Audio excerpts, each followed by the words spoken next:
लगातार मिलते रहें।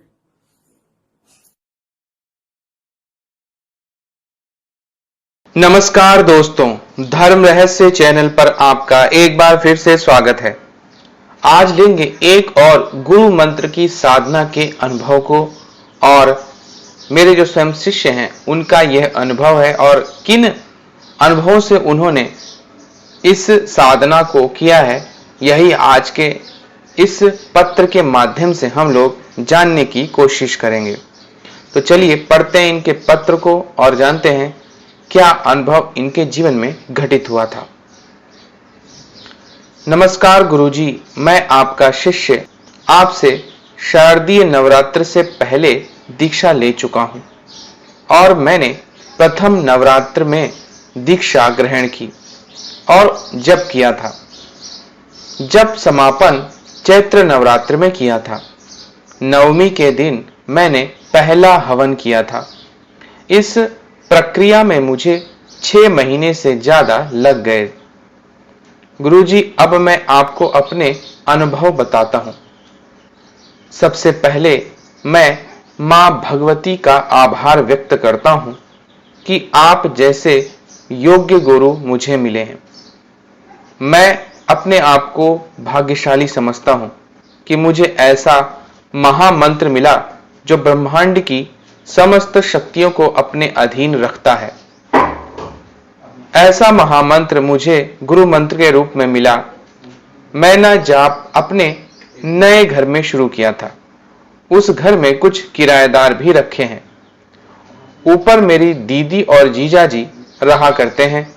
गुरुजी, मेरी दीदी की नई शादी हुई है और मेरे जीजा जी की पोस्टिंग भी यहीं पर है। इसी कारण वे हमारे घर पे ही रहते हैं। मैंने अपना जाप एक अलग कमरे में करने के लिए एक अलग व्यवस्था बना रखी थी। मैं उस कमरे में जाप करता था और उसके सामने वाले रूम में ही सोता था। साधना के बाद मैं उस रूम को लॉक कर देता था। गुरुजी, मुझे सुबह 5 बजे के बाद रात का टाइम नहीं मिलता था, इसलिए मैं जाप प्रथा सुबह 4 बजे उठकर करता था। जाप करने से पहले दिन जब मैंने दीक्षा ली और 10 माला का जाप किया तो टाइम बच गया, तो मैंने सोचा थोड़ी देर सो जाता हूं। मैं सो गया।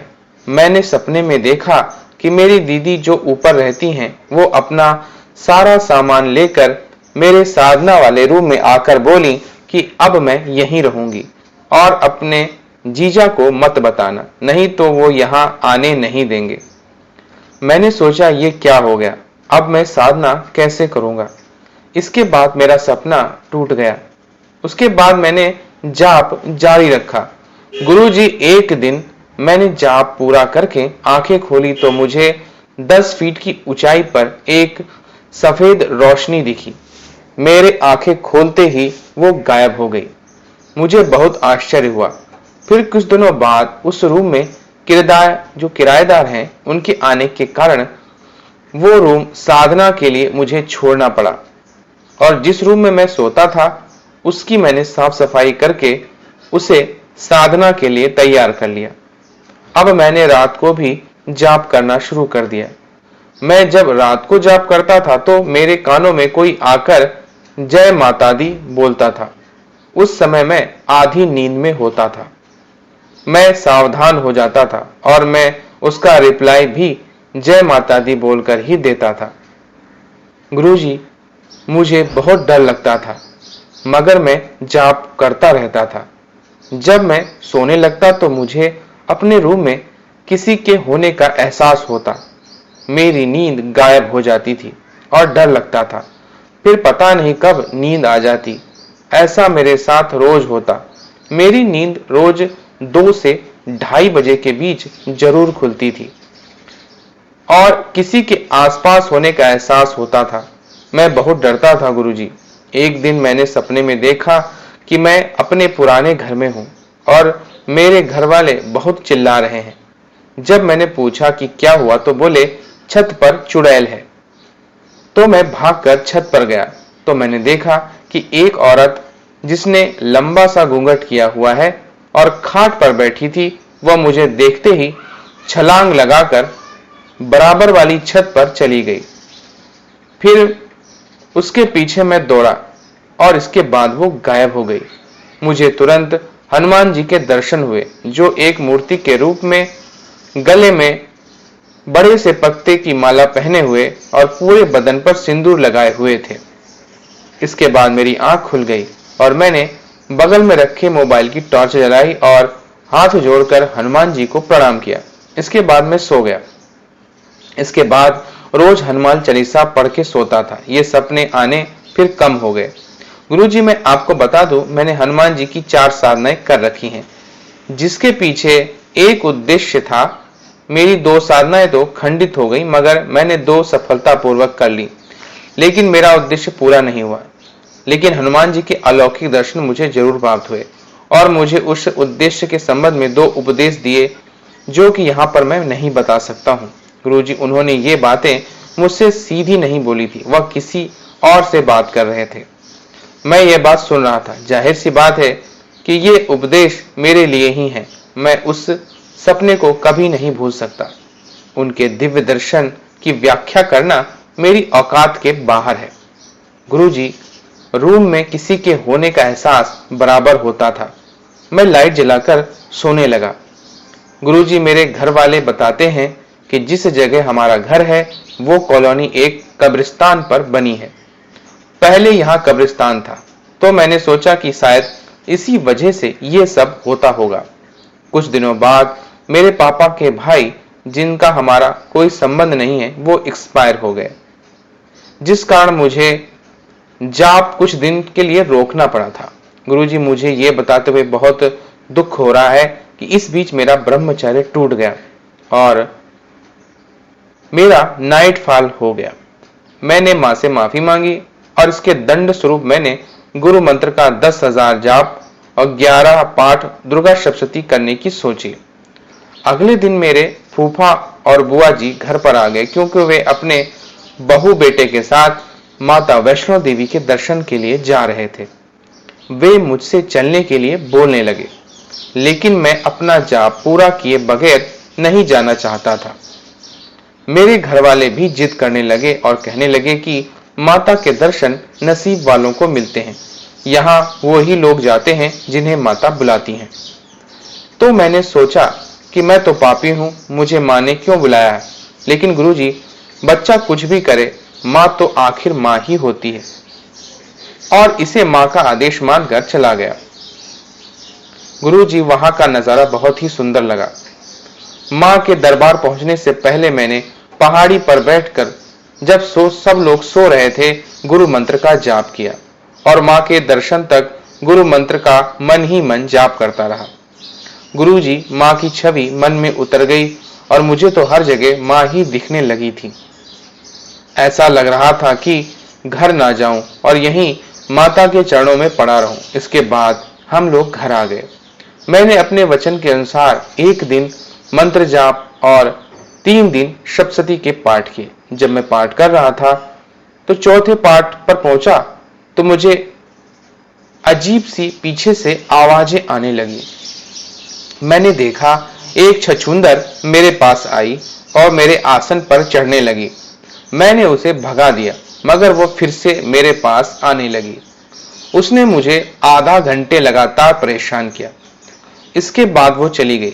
फिर मैं सोचने लगा, महीनों से जाप कर रहा हूं, आज से पहले कोई छछूंदर नहीं दिखी, ये अचानक कैसे आ गई। मैंने सोचा, अगर ये कोई साधारण छछूंदर नहीं है तो आखिरी पाठ पर जरूर आएगी, और वही हुआ। जैसे ही 11वां पाठ शुरू हुआ, वो आ गई और मेरे आसन पर चढ़ने की कोशिश करने लगी। मैंने उसे भगाया, लेकिन वो बगावत पर उतर आई थी, मगर मैंने उसे चढ़ने नहीं दिया और जैसे तैसे वह पाठ मैंने पूरा किया। अपने लिए मैंने माफी मांगी। इसके बाद मैंने जप जारी किया। उस दिन के बाद वो कभी नहीं दिखी और एक दिन में जप करके सोया हुआ था तो माँ के दर्शन हुए एक मंदिर में, जहां एक व्यक्ति मुझे बता रहा था कि यहाँ बकरी की बलि दी जाती है और यहाँ बलि के लिए बकरे लाए जाते हैं। माथा टिकाकर फिर छोड़ दिया जाता है, उन्हें काटा नहीं जाता। इसके बाद मैंने देखा मेरे चारों ओर मूर्तियां हैं, लेकिन मैं सिर्फ एक ही मूर्ति के दर्शन कर पाया जो माता महाकाली की थी। मुझसे करीब 8 फीट की ऊंचाई पर वो थी। अगले दिन मैंने देखा कि एक शेर जो कहीं से आ गया है वो गली में भाग रहा है। उसे देखकर लोग इधर उधर भाग रहे हैं और मैं एक पतली सी गली में खड़ा था। वो शेर मेरे पास भागता हुआ आया तो मैं डर कर भागा, लेकिन मैं उस गली में छोटी होने की वजह से फंस गया। शेर मेरे बिल्कुल पास आ गया और इसके बाद मेरा सपना टूट गया। सुबह उठा तो माँ से क्षमा मांगी कि कोई गलती हो रही है तो माँ मुझे माफ कीजिए, और मैंने उस मंत्र का जाप जारी रखा। अब गुरुजी चैत्र नवरात्र आ गए और मेरा जाप भी 9 लाख पूरा हुआ। उसके बाद मैंने नवमी के दिन पहला हवन किया। उस रात को जब मैं सो गया तो 20 मिनट के बाद मेरी आंख खुली और मैंने देखा एक काली परछाई मेरे सामने से हटकर मेरे पीछे गई है। क्योंकि मैं ये करवट में लेटा हुआ था, ये देखकर मेरी दिल की धड़कन बढ़ गई और घबराहट होने लगी। मैं आंखें बंद करके वहीं लेटा रहा। मेरी हिम्मत नहीं हुई कि मैं पीछे देखूं कि कौन है। मुझे पसीना आने लगा। फिर मैंने हनुमान चालीसा पढ़नी शुरू की तो घबराहट कुछ कम हुई। फिर मैंने सोचा जो होगा देखा जाएगा। मैं उठा, मोबाइल की लाइट जलाई तो कोई नहीं था। थोड़ी देर बाद सो गया। उसके बाद मुझे कोई अनुभव नहीं हुआ और मैंने हवन पूरा किया। गुरुजी, मेरे कुछ प्रश्न हैं।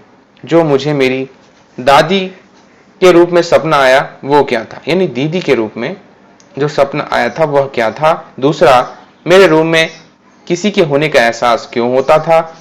कानों में जय माता दी क्यों सुनाई पड़ता था। छछूंदर साधारण थी या कुछ 3 परछाई किसकी हो सकती हैं। माँ के दरबार में आने के बाद जब भी माँ को याद करता हूँ तो उनके भजनों को गुनगुनाता है मेरा मन, और बहुत रोने का करता है। मैं आंख से नहीं रोता, लेकिन मेरा दिल अंदर से बहुत रोता है, जिस कारण मेरी आंखों से आंसू आते हैं। जब भी माँ वैष्णव को याद करता हूँ आंखें भर आती हैं, आंसू बहने लगते हैं। ऐसा क्यों? गुरुजी, गुरु मंत्र की राजसिक साधना का संकल्प लेना भूल गया। मतलब कोई संकल्प न राजसिक न सात्विक। गुरुजी, मैं राजसिक साधना के मन में सोचा था। इसमें क्या हो सकता है? बस गुरुजी, अगर लिखने में कोई गलती हुई हो तो माफ कीजिएगा। मैं 10 महाविद्याओं में से माँ के किसी एक सौम्य रूप की साधना करना चाहता हूँ, जिसकी दीक्षा मैं जल्दी ही आपसे लूंगा। मेरा नाम गुप्त रखें। धन्यवाद गुरुजी। जय मां भगवती। तो देखिए, पहला प्रश्न आपने पूछा कि दादी का सपना। देखिए, ज्यादातर योगनियां और दिव्य शक्तियां आपके सगे संबंधियों का रूप लेकर ही आपके सपने में आती हैं, ताकि आप उनसे सच्चा और सही व्यवहार कर सकें। तो यह शुभ सपना है। वहां पर जिस स्थान पर पूजा करते थे वह स्थान वह अपने रहने के लिए देवी शक्ति बनाना चाहती थी। दूसरा, आपके रूम में होने का एहसास किसी के भी वही बात है, यानी देवी शक्ति का आना। कानों में जय माता दी बोलना भी माता की जयकारे लगाते उनके कई गण हैं जो आपके कान में आकर बोलते थे और आपके भी मुख से वही सुनना चाहते थे। छछूंदर साधारण नहीं थी, वो आपकी साधना को भंग करने और आपका ध्यान रोकने के लिए आई थी, ताकि आपको सिद्धि की प्राप्ति ना हो जाए, और उसमें लगभग वो सफल भी रही। और रही काली परछाई, तो बहुत सारी ऐसी शक्तियां हैं मां की सेविका जो आपके साथ रहने लगती हैं जब आप माता का लगातार मंत्र जाप करते रहते हैं। इनसे डरने की आवश्यकता नहीं है, बल्कि आपको अपने जाप को और भी अधिक सुचिता पूर्वक करने की आवश्यकता है। मां का नाम आते ही जब हृदय रोता है, इसका अर्थ है आत्मा मुक्ति के लिए तड़प रही है और वही रोती है, जिसकी वजह से हमारी आंखों में भी कभी कभी आंसू आ जाते हैं। राजसिक साधना का संकल्प आप उसी विधि से ले सकते हैं जो मैंने अपनी वेबसाइट में बता रखी है। आपके सारे अनुभव बहुत ही अच्छे, शुद्ध हैं और निश्चित रूप से आपको आध्यात्मिक उन्नति की ओर ले जाने वाले हैं। तो ये था गुरु मंत्र साधना का एक अनुभव। अगर आपको यह वीडियो पसंद आया है तो लाइक करें, शेयर करें, सब्सक्राइब करें चैनल को। आपका दिन मंगलमय हो। धन्यवाद।